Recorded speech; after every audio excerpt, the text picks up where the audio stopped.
Now, one of the first things I always tell people is to how to listen to the talk. What happens is, you have come from some distance at some inconvenience, you have spent some money over it, so the natural impulse is to grab the words and get something out of it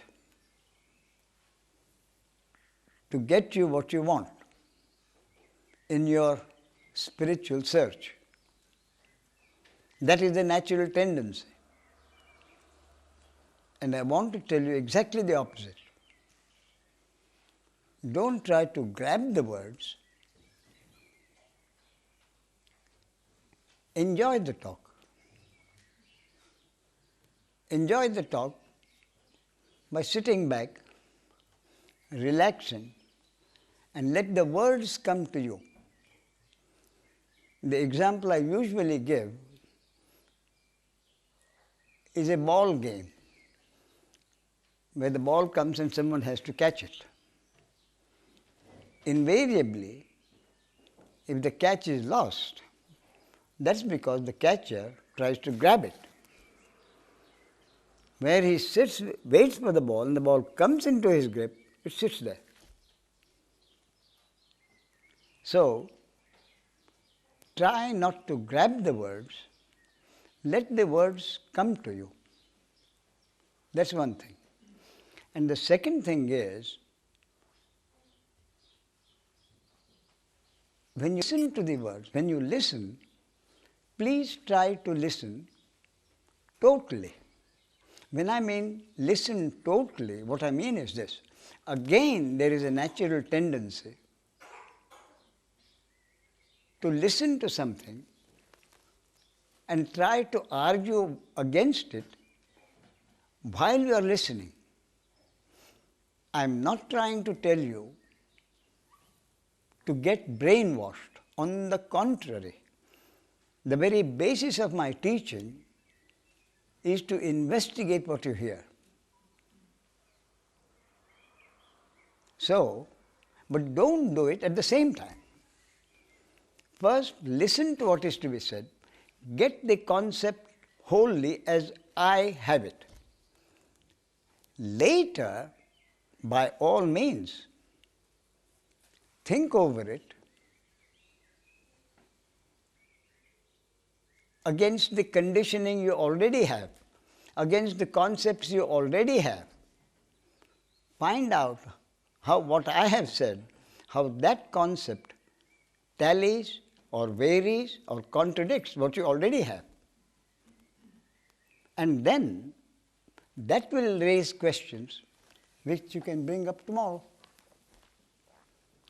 But all I am saying is that please don't try to listen and at the same time, how can that be? But I so and so say so and such a thing. So when you do that, the listening is not total. Then you don't get what I have to say totally. So two things, let the words come to you, and what the words bring, accept it again totally. Now, having said this, what you have come for, have you ever wondered what it is that you wanted out of this spiritual search? Have you ever come to the conclusion, this is what I want? I ask people come to see me every morning in Bombay. I have these talks. People come. People come from long distances. People have been seeking, as they say. It's surprising how often these days people come to me, which is one way of saying they come to me, but basically they are sent to me by that power which started the seeking. And they say, I ask them, how long have you been seeking? And you'll be astonished how often the answer is, ever since I can remember. Ever since I can remember. See? And yet when I ask them, what exactly are you looking for? What exactly have you been looking for ever since you can remember? 20 years, 30 years. And no one really knows. No one really knows. And there is a reason for it.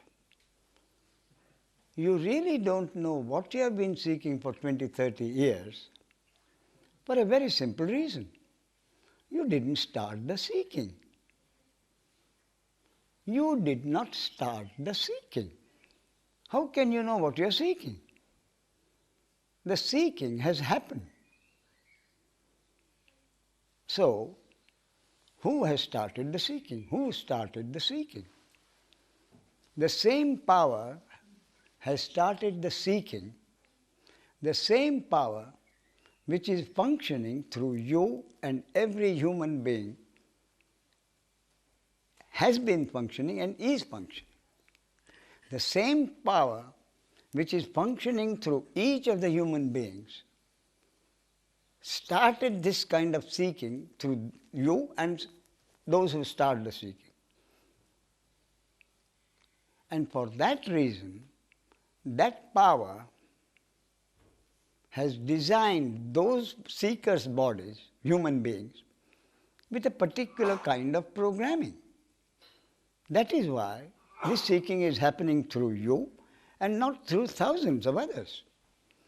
Not through thousands of others who really think you are damn fools wasting your time on something you can't really lay your hands on.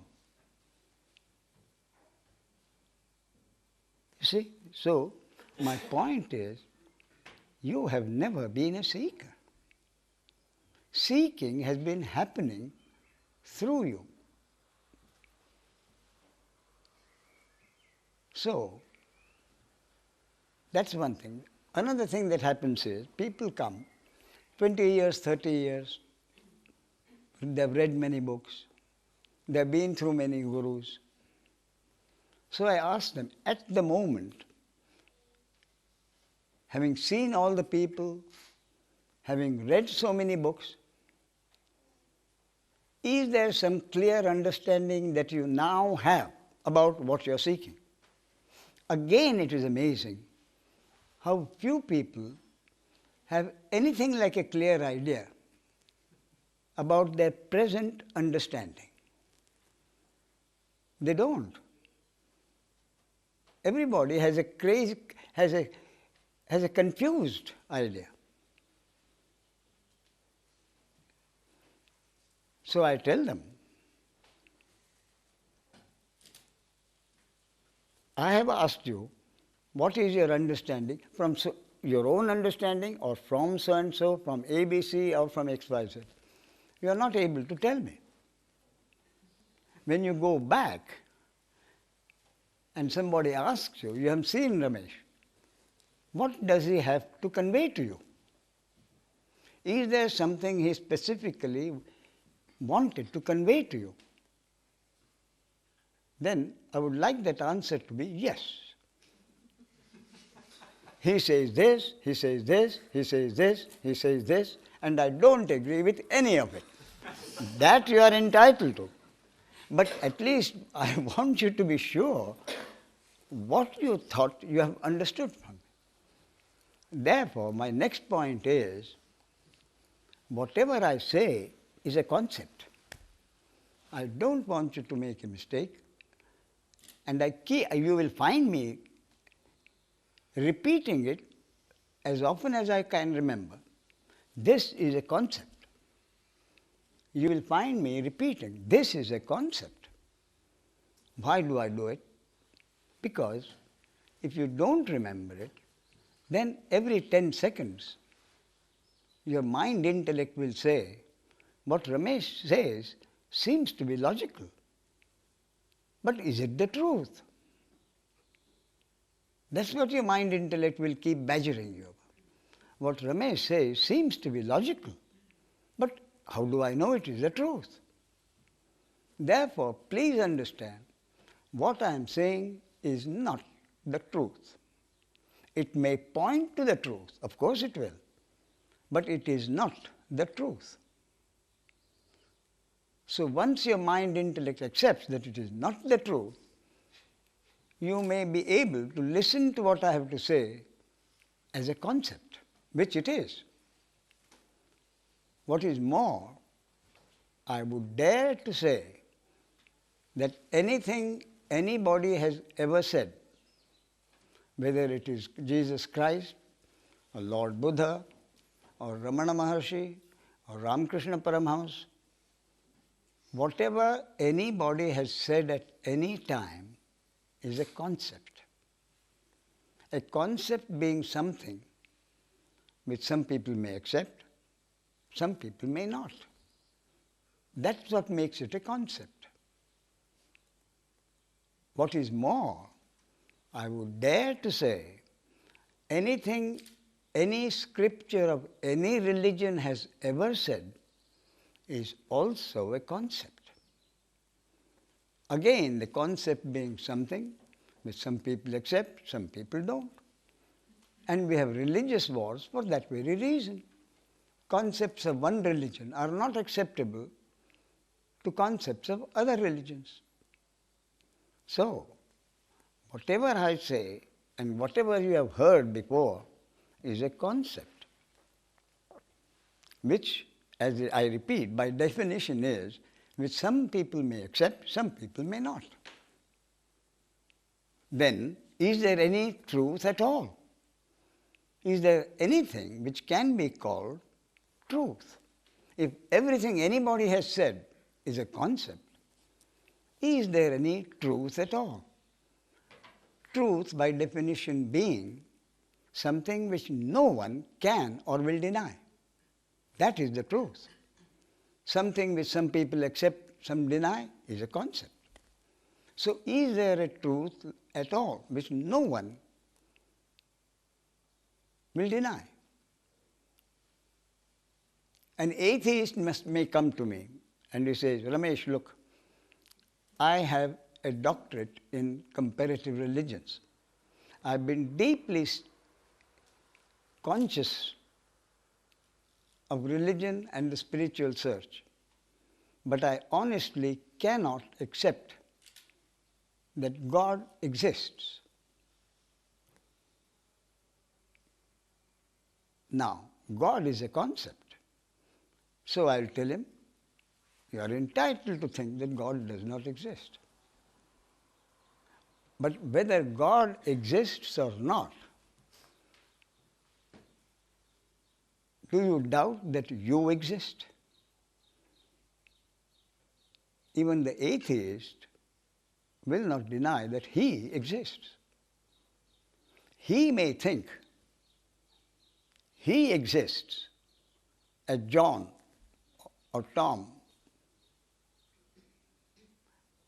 but the fact is that he knows that he exists. And the same feeling of existence, the same knowing of existence is in every human being.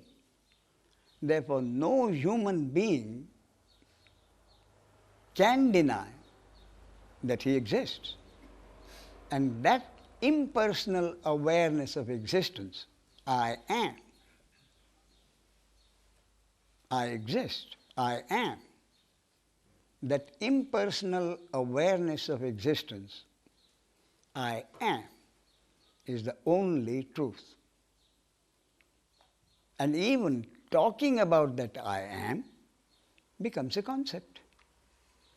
I am is the truth.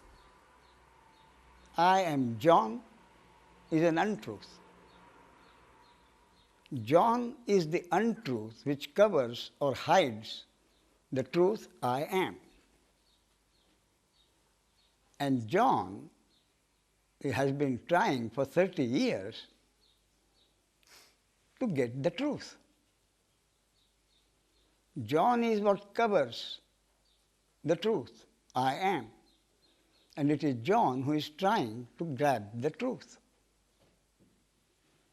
So, that is why it is enlightenment can never be achieved. I am is already there. Who can achieve what is already there. So the real basis of enlightenment or self-realization means removing the obstruction which hides the truth. That is all that can be done. The truth is hidden, covered. And that obstruction has to be removed. That is all that needs to be done. No one can achieve anything. So, discovering the ego, John or Jane, decides that he or she will remove the covering. So, people start reading books, going to gurus, going to ashrams, who are always willing to help them. So they give him a list of things to do, things of list not to be done. Follow them and you will be enlightened. That is exactly what I don't want to happen. Therefore, I keep repeating what I have said is a concept. And then the basic question arises. How can the covering be removed? And then the basic question is, how did the covering arise? How did the ego arise? The ego is the covering. And universally, everywhere, the ego is the problem. You have to remove the ego. That is the basis of almost every spiritual teaching. You must remove the ego. And when somebody has asked some teacher, how can I remove the ego?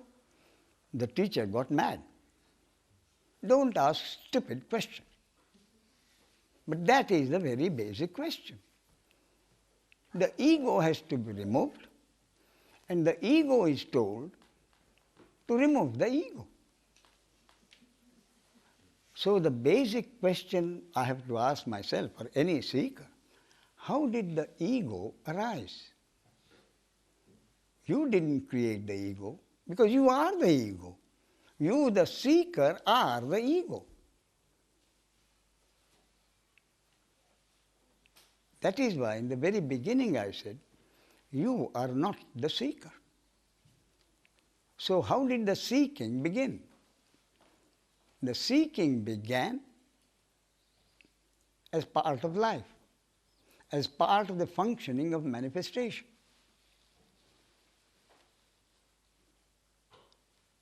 So, my basic concept is this: consciousness, or the source, or awareness, or God, whatever name you call it, it doesn't matter.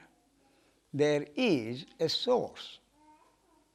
There has to be a source from which everything else has emerged. I prefer to call that consciousness at rest, or potential energy. How did the manifestation arise? Because the potential energy activized itself into this manifestation and its functioning. Why did the potential energy activize itself? My conceptual answer is because it is the nature of the potential to activize itself. If the potential energy did not activize itself sometime or the other, it would be dead matter. Therefore, it is the nature of the potential energy to activize itself. So, the consciousness at rest became consciousness in movement.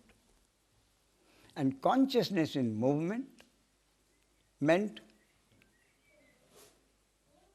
the manifest universe and its functioning. And the functioning of the manifest is life as we know it. And in that life, in that manifestation, is the ego. So, basically, there is the consciousness at rest, which became consciousness in movement, which brought about the manifestation, and the human being is one species of object among thousands of species of objects on land, air and water, constituting the totality of manifestation. So, my basic concept, I repeat, is that the human being is essentially one species of object, but object nonetheless. One species of object, along with thousands of other species on land, air and water, constituting the totality of manifestation. And the functioning of manifestation is life as we know it. And life as we know it is based on interhuman relationships.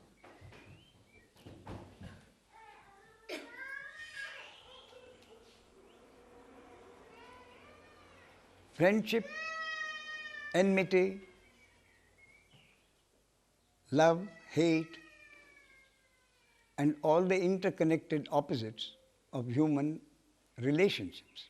That is the basis of life as we know it. And for interhuman relationships to happen, the egos have to be there.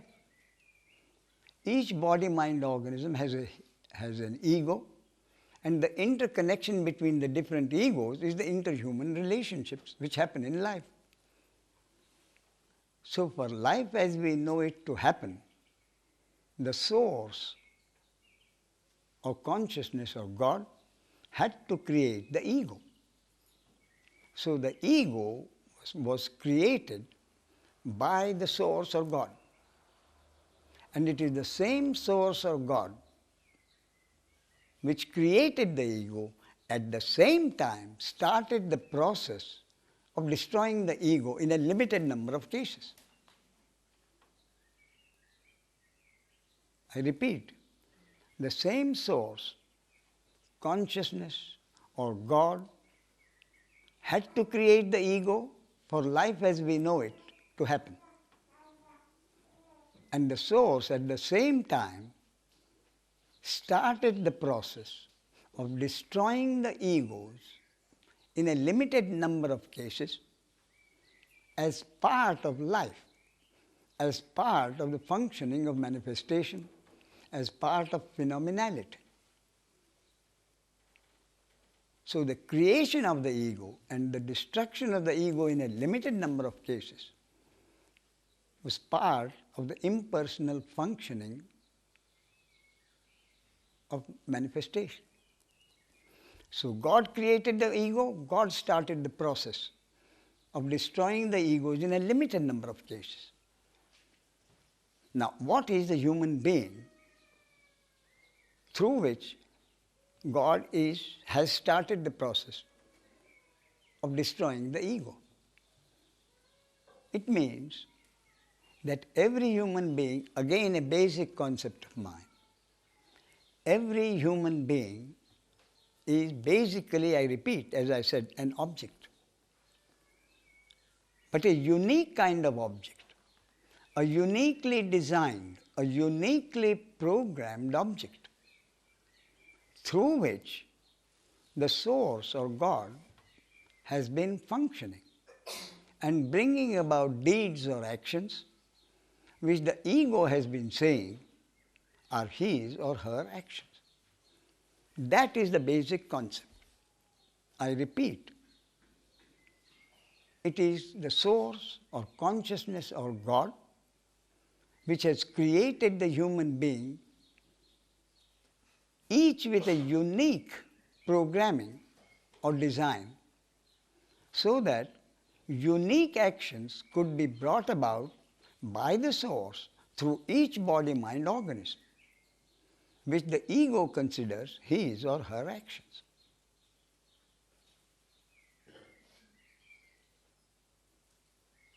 So what do I mean by this unique design, unique programming? It's really very simple. To put it in modern terms, what I say is the human being is a uniquely programmed computer. Every human being is a uniquely programmed computer through which the source brings about output exactly as you would use your computer. What do you use your computer? Why do you use your computer? To bring about an output. And what do you do to bring about the output? You put in an input.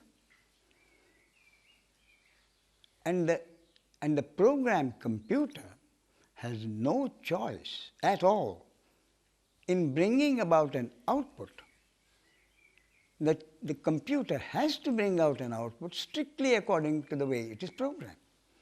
And my concept is that exactly the same thing happens through every human being. And it is for this reason that Lord Buddha has said, in the most succinct and beautiful way, describing exactly this. So he has said, events happen, deeds are done, but there is no individual doer thereof. That's it. That's exactly it. Deeds are done, there is no individual doer thereof. When that is accepted totally unconditionally, then the individual doer, the ego, has been annihilated. In fact, the total acceptance, understanding that I am not the doer of my actions, in fact, no one is a doer of any actions, means the annihilation of the ego. So all that has to happen for the destruction of the ego is for this understanding to happen, for the understanding to happen. And that kind of understanding can happen only through those body-mind organisms which have been programmed uniquely to accept this understanding. So what do I mean by the unique programming in every human being? What I mean is this: you had no choice about being born to particular parents in a particular environment. I repeat, you had no choice, no one had any choice about being born to particular parents in a particular environment. Therefore, nobody has the choice about the unique DNA in that human object. No one had the choice about the unique DNA in the human object. And the conditioning which that human object has received in that environment throughout its existing life, the conditioning, the environmental conditioning, plus the unique DNA, together is what I call the programming. So, how does the source or God bring about outputs or actions through every human being, every moment of time? The source or God or consciousness puts in an input. What is the input which, let me use the word God, but please understand, when I use the word God, I do not mean an all-powerful entity connected with manifestation, but the very source. So the source or God puts in an input. What is the input? The input is a thought comes to you. You have no control over what thought will come to you next.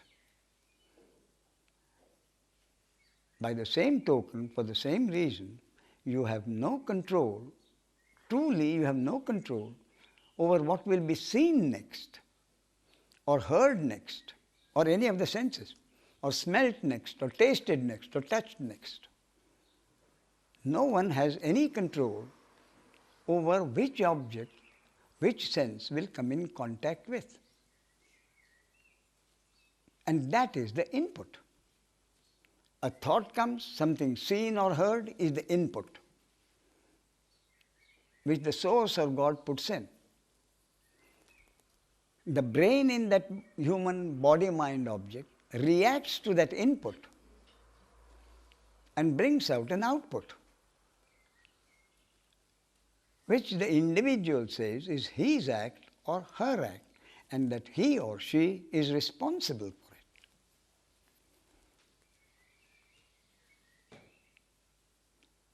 So according to my concept, the only thing that the ego need do, it is the ego, make no mistake.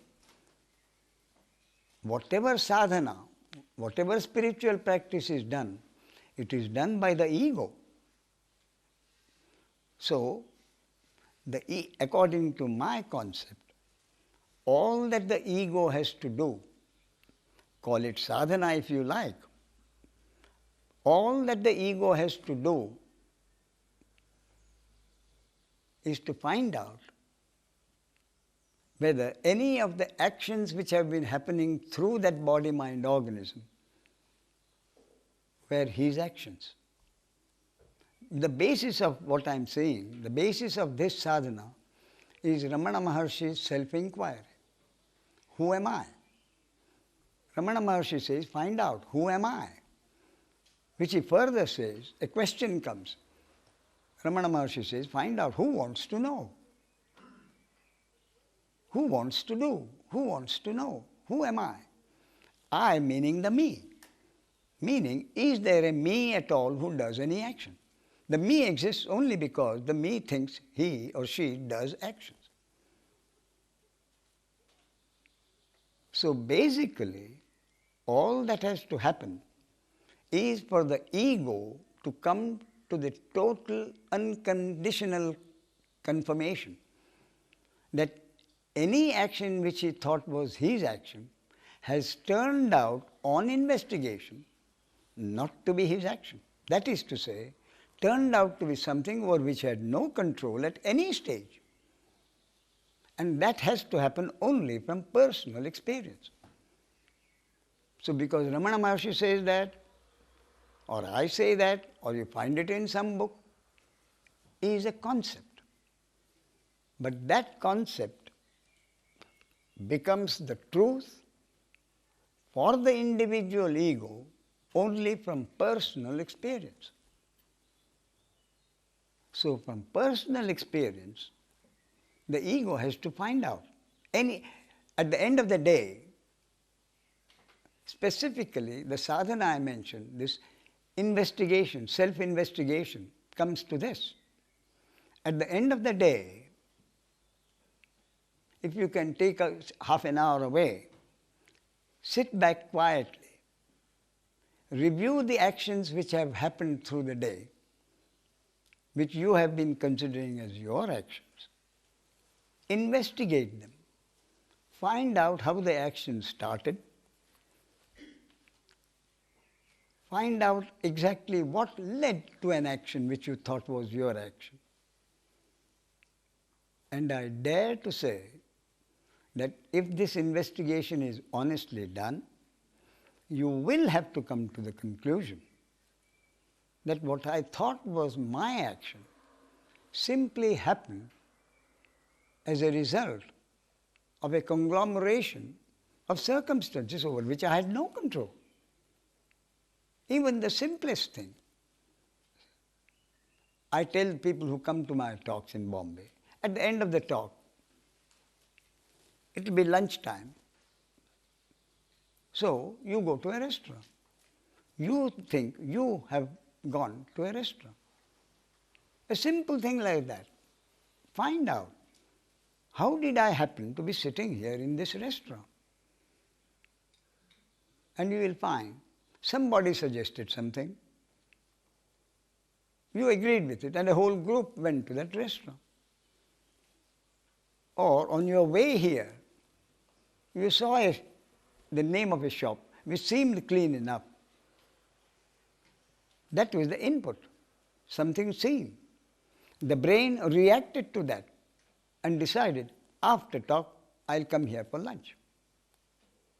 So your being at that restaurant for lunch, even a simple thing like that, was the result of the brain reacting to an input. This is one action. I said, take the simplest or the most complicated actions which you thought were your actions, and you will find that none of the actions was truly your action. And that conclusion shakes the ego. At the end of the day, the ego says, no action has been my action. So who is this me? Is there a me at all? First day, the ego gets shaken up. But day after day, when the ego has to come to the conclusion that no action that day has been his action or her action, the question acquires an intensity, not just an intellectual query, who am I? Not just a superficial intellectual query, who am I? But the intensity which will not let you sleep. An intensity, is there a me at all? Who is this me I'm so concerned about? Is there really a me? And if there is no me, who is responsible for actions which happen through this body-mind organism? And the intensity of that investigation can vary from case to case, from one body-mind organism to another. In some cases, where the body-mind organism is programmed with a tremendous great deal of receptivity, the answer may come very quickly, or it may take a long time. And the long time is what I am tempted to call the dark night of the soul, which ends in the waking up understanding that there never has been a me. In other words, what I'm saying is, after a great deal of introspection and investigation, the question will not be asked by the intellect or the ego. The question will have been asked day after day, every evening by the ego, until the ego becomes utterly exhausted, just asking the question. If I have not done any action, who is this me? Who is this me? The ego will have been exhausted. And then, when the ego is exhausted, call it out of compassion, call it as part of the natural process of seeking, the question arises not from intellect, but from the very heart, from the depths of your being. And the depths of your being is the source, has to be the source. So the question arises finally from the source itself. Who is this me who am suffering so much? And the answer also comes from the source. My dear child, there never has been a me to suffer. All there is, all there has been is I. I am functioning through every body-mind organism. No action is your action. Therefore, and this is important, no action is your action. Therefore, you cannot sin. you cannot commit a sin. If you can do no action, how can you commit a sin? You are not responsible. That is the answer which comes from the source or from the heart. There never has been a seeker. Why should the seeker who doesn't exist suffer?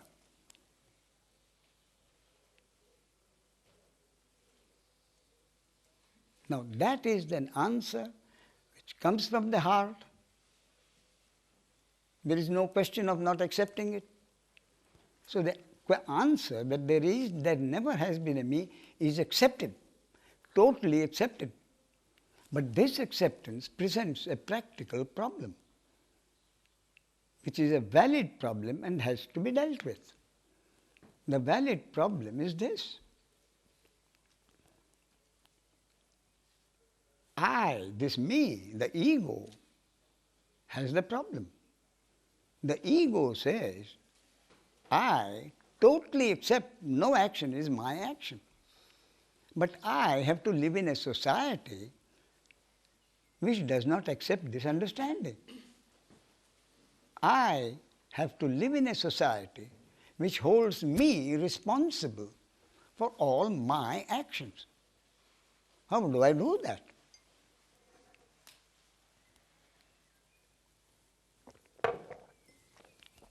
How do I live in a society without accepting responsibility for my actions?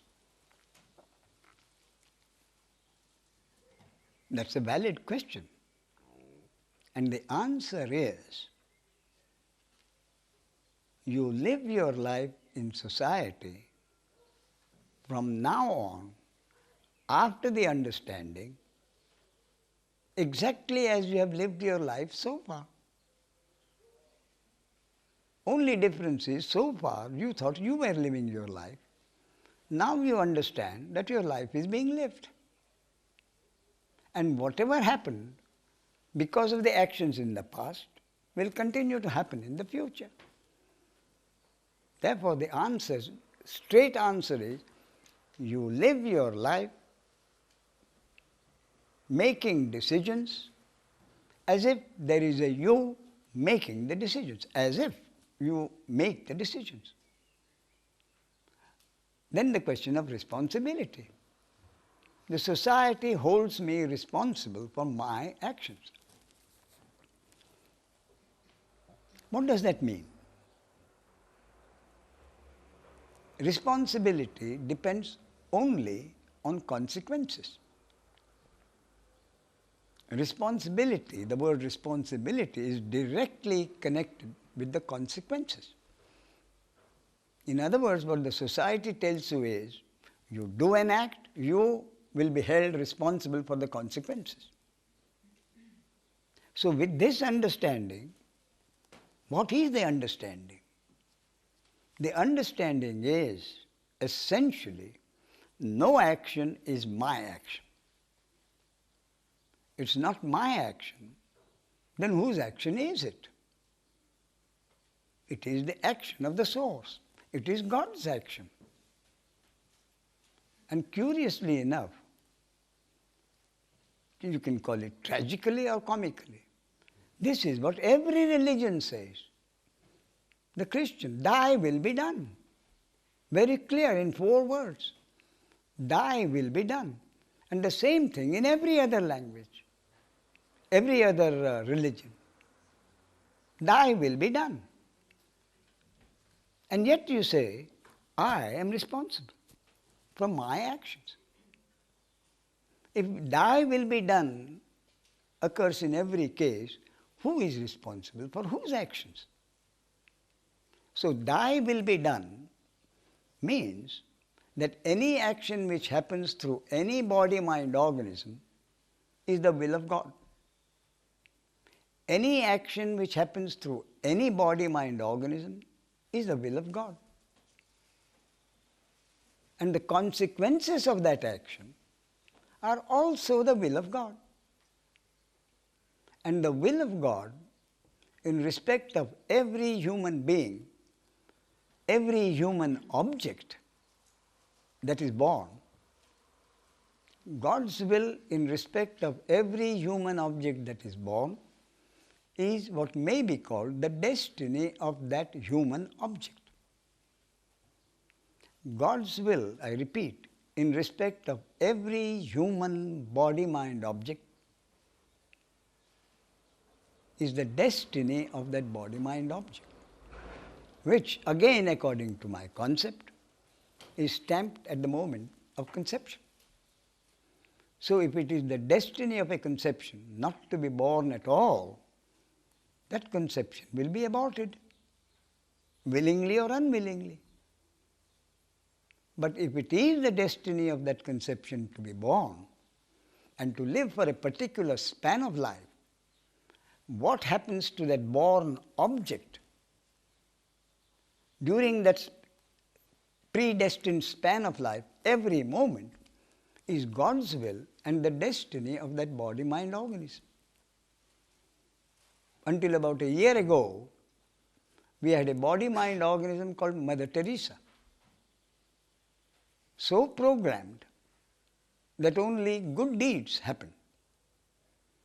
So, the happening of the good deeds was the destiny of that body-mind organism. And the consequences of those good actions, Nobel Prize, awards, rewards, was also the destiny of the same body-mind organism.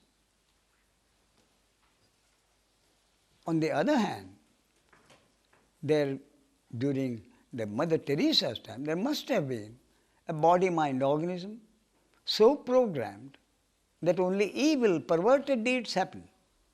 It was programmed that way and was probably called a psychopath. So the happening of these evil deeds was the destiny of that body-mind organism so programmed. And the consequences of those actions,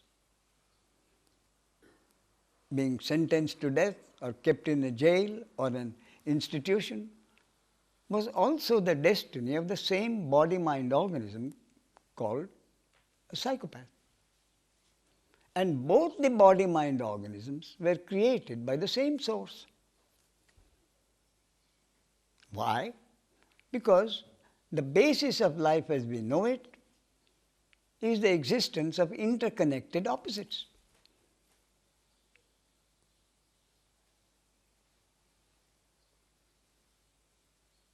So what happens to each one of us is truly what happens to each one of the human objects. And the destiny refers not to me or you or him or her. The destiny refers to the object. So it is God's will that a particular action happens through a particular body-mind organism, and the consequences of that action are also the destiny of the same object. Therefore, the question, how do I live, really has no meaning. So the real meaning is life was being lived through a body-mind organism all these years, and even after the understanding, same thing will happen. Life will continue to be lived through that. Only difference will be that earlier you thought whatever was happening to me. Now, if the understanding is truly deep, then what will happen is, whatever is happening, not only to this body-mind organism which I have been calling mine, but through any body-mind organism, is an action which was the destiny of that body-mind organism and the will of God, and the consequences are also the will of God and the destiny of that body-mind organism. At this point, the mind-intellect will ask a question, again a valid question.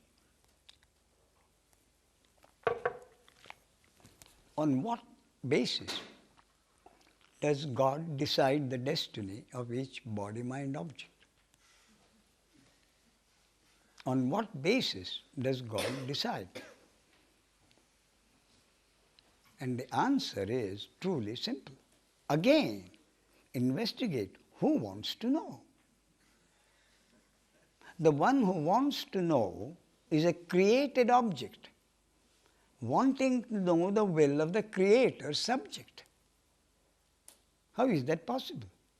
How can a created object ever know the will of the creator subject? How can a painted figure ever know why the painter painted that picture at all and painted that figure the way he did? That is impossible. That is why Meister Eckhart, the German mystic, he put it in very brief terms. He said, all that the human being can do is to wonder and marvel at the magnificence of God's creation. He said magnificence of God's creation. I would say at the mystery of God's creation. We cannot try to solve the mystery. That is also what Niels Bohr, the scientist, meant when their famous dialogue with Albert Einstein. Niels Bohr and a group of scientists brought the theory of uncertainty, quantum mechanics, to Albert Einstein, then the top scientist in the world, physicist, gave him the theory and begged him to please go through the theory and let them know whether he had any objection to it. Einstein went through the theory very thoroughly and found that he could find no fault at all. So he confessed, the theory is perfect. I can find no fault with it. But, he said, the theory means that what is going to happen can never be known. Therefore, he said, the implication of the theory is that God plays dice with the universe. And that I cannot accept. So what he meant was that he cannot accept according to his conditioning. So Niels Bohr gave him an answer. He says, God is not playing dice with the universe. You think God is playing dice with the universe. I may think God is playing dice with the universe for only one reason. We do not have the full information which God has. Our information goes from moment to moment, whereas God's information is all eternity. So God is not playing dice with the universe. The only question, as I say, is on what basis? And that we cannot know. You may call it the universal law or divine law, which means that universal law or divine law is based on eternity over which we have no control. So the acceptance of the fact, one simple thy will be done. If that can be totally accepted, then if that can be totally accepted, and when I mean if that can be totally accepted, I obviously mean it's not in your control. Even that is not in your control. So when does that get accepted? When it is God's will and the destiny of a body-mind organism through which the seeking is happening is destined for that understanding to happen. And when that understanding happens, then that covering over the truth will have been removed. And the truth, I am, is exactly what it is. So from then on, the body-mind organism continues to function at the will of God. The only difference being that the ego not being there, whatever happens through any body-mind organism, including the one which the person has to say his, even the sage, even Ramana Maharshi, who lived 50 years after his self-realization, was not afraid of using the words I, me and mine. Otherwise he couldn't live. Otherwise he couldn't communicate. But the fact that Ramana Maharshi and every sage from Jesus Christ or any prophet, Muhammad prophet or Ramana Maharshi, had to use the word I, me and mine referred to that body-mind organism which earlier used to say my actions. That means every sage, when he was called by name, he would respond. Whether it was Jesus Christ or Ramana Maharshi, when he was called by name, he must have responded. So the fact that the sage responded to his name being called obviously meant that there was identification with a name and form. Therefore, even after the ego is destroyed, the sage, having to live his life in the world, all he knows is that his body-mind, what he used to call his body-mind organism, and every other body-mind organism are merely objects through which consciousness of God is functioning. So he still responds. That means the annihilation of the ego does not mean annihilation with the identification with a name and form. And the name and form, the form, is the individual body-mind organism in which there has been a programming exactly as before.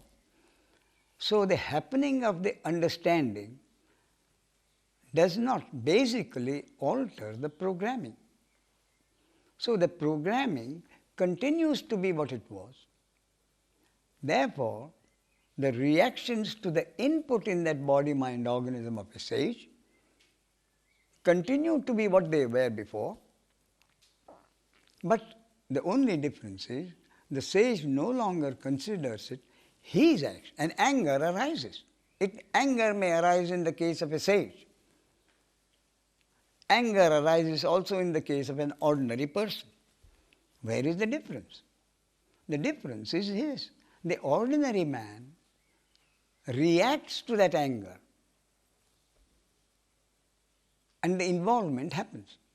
The ego reacts to the natural reaction of the brain and says, I was angry. I shouldn't get angry. I must control my temper. This is the reaction in the case of an ordinary person. Anger may arise in the case of a sage because the body-mind organism has been programmed for anger to arise. But the sage does not say, I was angry. About this, let me give you an example of what actually happened with my guru, Nisargadatty Maharadje. One morning, somebody asked a question. And anger arose. Maharaj said, you have been coming here for 6 years and you ask a stupid question like that? Anger arose. Then what happened was, this man who asked the stupid question knew Maharaj and had some kind of understanding. So he made a joke about it. And Maharaj's laughter was the loudest. So what had happened? One split second, anger. The next split second, laughter. So the anger was not carried forward horizontally in time, because there was no ego. It is the ego who lives in time. In the normal case, what would have happened? The person would have said, he made me angry. Therefore, I shall not laugh at his joke. You see, that involvement was not there. First anger arose, then laughter arose. So the reactions of the body-mind organism, according to the programming, continues even in the case of the sage. That is not understood. That's why many of the misconceptions about the person who is supposed to be enlightened. And my basic point is no one can get enlightened. Enlightenment is part of the process of life and living, which is part of phenomenality. No one gets enlightened. Understanding happens. What is the basis of the understanding? No action is my action. Similarly, no action can be his or her action. So if no action is my action, but I have to live in society, so an action of mine is approved by society. And society says, Ramesh is a good man. He should be rewarded. So, the deed happening of the deed brings about a reaction from the society. The reaction from society, praise from society, becomes the input. The brain reacts to that praise from society, and a sense of pleasure arises. The sage is hungry, he has a meal, the hunger is satisfied, a sense of pleasure arises. So, praise from society will bring about a sense of pleasure. But what will not arise, because the ego is not there, what will not arise is a sense of pride. Sense of pleasure will arise as a natural reaction. But sense of pride cannot arise, because there is a total understanding, it's not my action. There may even be amusement that Ramesh is praised, when Ramesh knows it is not his action. Sense of pleasure may arise, but not pride. On the other hand, if an action is not approved by society, then a sense of regret may arise, but not guilt.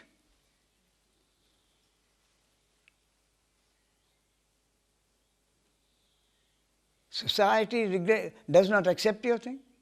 Sense of displeasure may arise, but not a sense of guilt. Why? I didn't do it. Why should I feel guilty? So, this understanding that no action is my action means the end of pride and the end of guilt. And can you imagine the amount of guilt, the load of guilt that every person bears? And that load is suddenly lifted. Then, the fact that no action is my action also means no action is his or her action. And if some action which happens through some other body-mind organism hurts me, the hurt will arise. Why will the hurt arise? Because it is the destiny of this body-mind organism to be hurt. It is God's will for this body-mind organism to be hurt. But the understanding is that no one can hurt me. No one has the power to hurt me.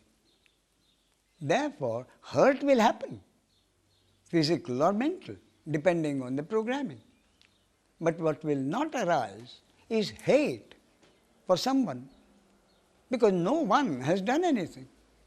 So how can hate arise for anyone, or envy?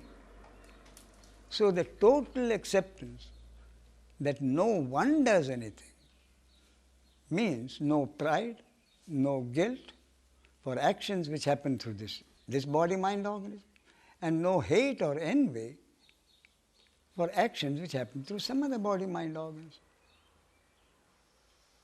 That is the phenomenal advantages in life which accrue because of this understanding.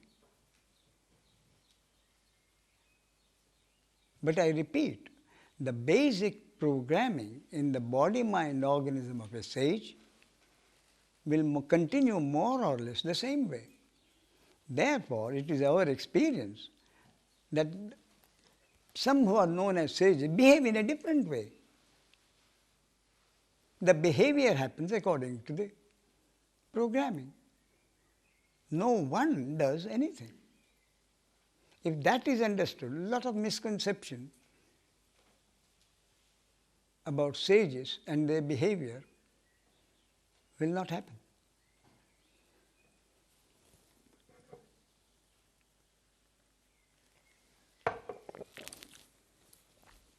So at this stage, any questions?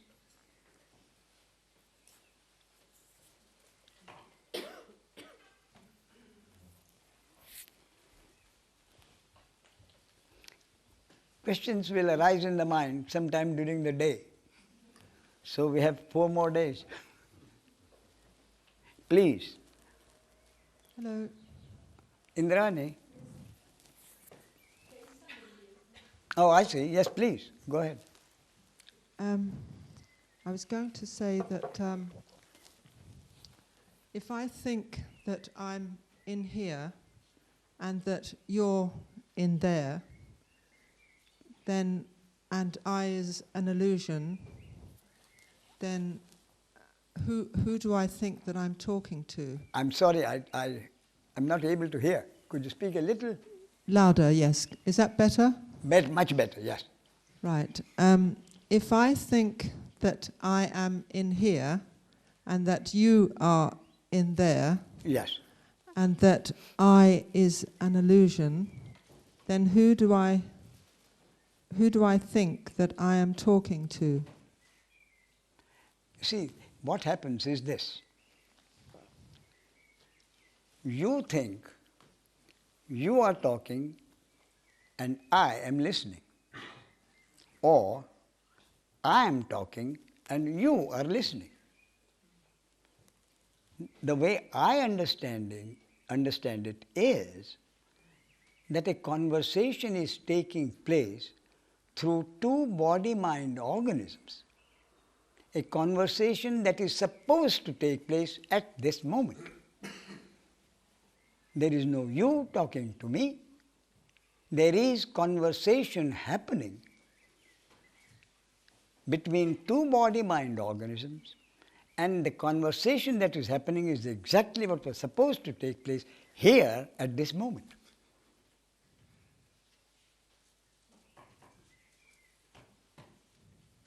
That is the point. So strictly, really, there is no you and me. A conversation is happening between 2 body-mind organisms because it was supposed to happen according to the will of God. And the effect of that on you or on other people is also what is destined to happen and which is God's will. So a conversation between the 2 of us may help a lot of people.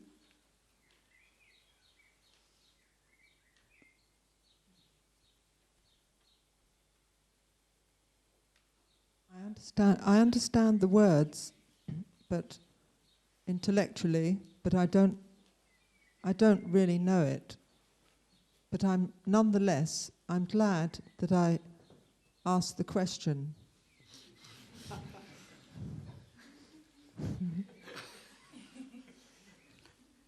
I'm sorry again. Could you repeat that, please? Okay. My hearing was never very good. And okay. Now it is worse than ever. All right.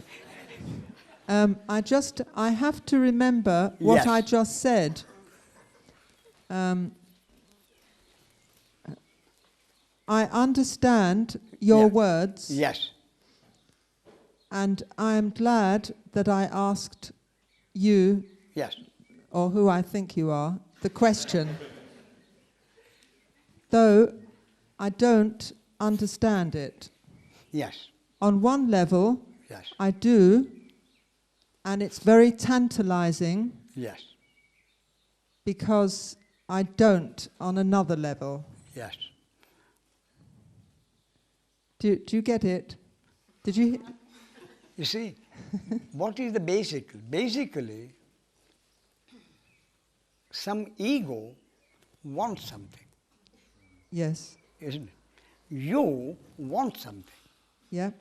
Whether what you want happens or not is God's will and the destiny of this body, mind, organism. Basically, what is that happens? An ego wants something. Whether that wanting will be satisfied or not is the basic of what I say. Is God's will or the destiny of that body, mind, organism. So when I came to see you, Yes. I hedged my bets and took a chance that maybe I might get an understanding. Yes. I may do or I may not. That is correct. And I have to lump it or take it. Whatever happens, I have to accept it then. That is correct. So you either win some or you lose some. So maybe I win or maybe I will lose. So what happens is neither in your control nor my control. It is the will of God and the destiny of the persons concerned, destiny of the objects concerned. The will of God in reference to the body, mind, organisms concerned is what I said, that they may be said to be the destiny of the body, mind, organisms concerned. An event happens. 8 or 10 or 100 or 2,000 body, mind, organisms may be affected by the same event. Each one will be affected in a different way, according to the destiny of that body, mind, organism. Same event. So then I don't have to do anything. I don't even have to try and listen. No, I mean, I have to listen. That is correct. So what you are saying, then whether the listening happens or not, yeah, whether the correct way of listening, whether total listening happens or not, even that is not in your control. That is the will of God. Therefore I said, if that body, mind, organism is programmed to be more sensitive than otherwise, then it is likely that the listening will happen and the listening will have an excellent effect. That all depends basically on the programming in this body, mind, organism, which itself has been the will of God. The programming itself is the will of God. And what happens depends on the programming. So I don't have to try and listen, I just have to listen. Well, you didn't have to come here. No, well, it's... Forget listening, you didn't have to come here, my dear. That's true, but that's your fault because I met you last year, Yes. and something drew me to here. Something brought you here. I agree. Something brought you here. Because it was the destiny of this body, mind, organism to be here at this moment. And therefore, this body, mind, organism is here.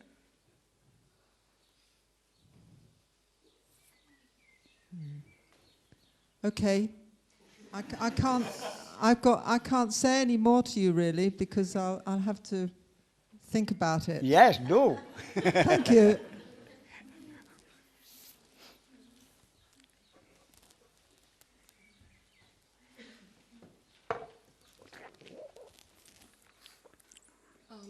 There are two questions that are coming up. The I am, the I, and coming to the source of this I. Sometimes it is consciousness, and sometimes it's God. But of late, there's some fascination or involvement with the light of consciousness. How do you see the difference between who we are as consciousness or the light of consciousness or is there no difference? There is no difference. There is no difference. Consciousness, light of consciousness, source, God, for me, it is the same thing. And it is the will of that, whatever you call, which prevails, which has always prevailed and will continue to prevail. And the last question. There's a myth in psychology that says that there is an inborn, innate wish to know the truth. Yes. But in all of us. yes, there's an inborn wish. But the intensity of that wish will depend on the programming. And only in those body-mind organisms in which the intensity has reached a certain degree will this kind of seeking happen. The innate wish may be there, I agree. But the pursuing of it will depend on the intensity of that wish. Yes, okay, and that makes a lot of sense. Now, it appears that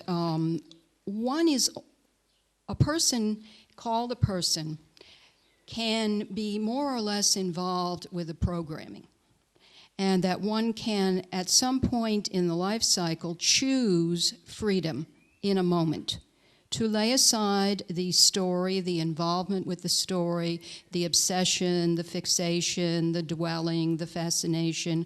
Once one has seen through that, which is, God's will, then in a moment you still have to remember, I am. In other words, that's the conscious choice, to remember the view or to remember who you are. That's a choice. And you're saying, are you, that isn't a choice or that is a choice? Whose choice? So, you see, so it is the choice of the ego. And what I'm saying is, find out from your personal experience how many of your choices have worked out. Some have not. You see? So, if your choice tallied with God's will, then it happened. If your choice did not tally with God's will, it didn't happen. You see? But that does not prevent you from making your choice. That's the thing that is particularly striking in doing psychology work, is that somehow you have to act as if you have a choice, and then you're faced with questions about, well, what choices are there anyway? And it looks as if you have a choice in a moment, Yes. whether you want to obsess about your misery or you want to remember, I am. Yes. And you're saying that also is not up to you, but you have to act as if it's up to you. Yes. But what I'm saying is, you make the choice. You do make the choice. You do have the free will to make the choice. But find out the genuineness of that choice. The choice you make depends on the environmental conditioning. So the choice which you think you have made, you will find, is based on the environmental conditioning over which you had no control. So, my point is that choice genuine, or is that choice, the free will, is that genuine or is it counterfeit? It is your choice, but that choice is based on something you have no control over. So the choice which you do have, the free will which you do have, is counterfeit. It's not genuine. But that doesn't mean you don't have the free will. As I say, an example, if you find in an old attic a bundle of currency notes, is there a bundle of currency notes or not? Yes, there is a bundle of currency notes. But you take it in the market and they say it's counterfeit. You see, so this free will to make a choice does exist. But it is counterfeit, because that is based on something over which you have no control. You see? Most welcome. Ramesh, when resting in consciousness, whether asleep or awake, my question is that you said you cannot understand God, although there is no questioning at that point. Is that not knowing God when resting in consciousness is happening? I'm sorry? When resting in consciousness is happening. When resting in consciousness is happening. Yes. Yes.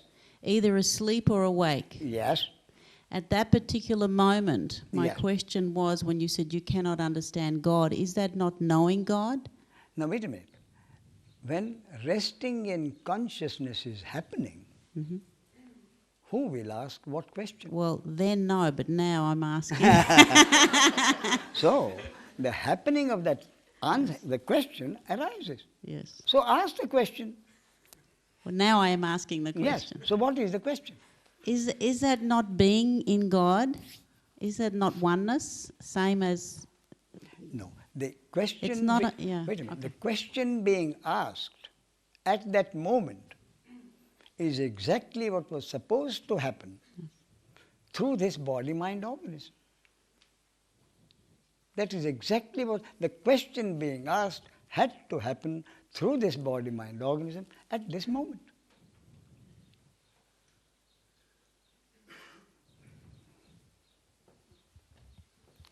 So, are we having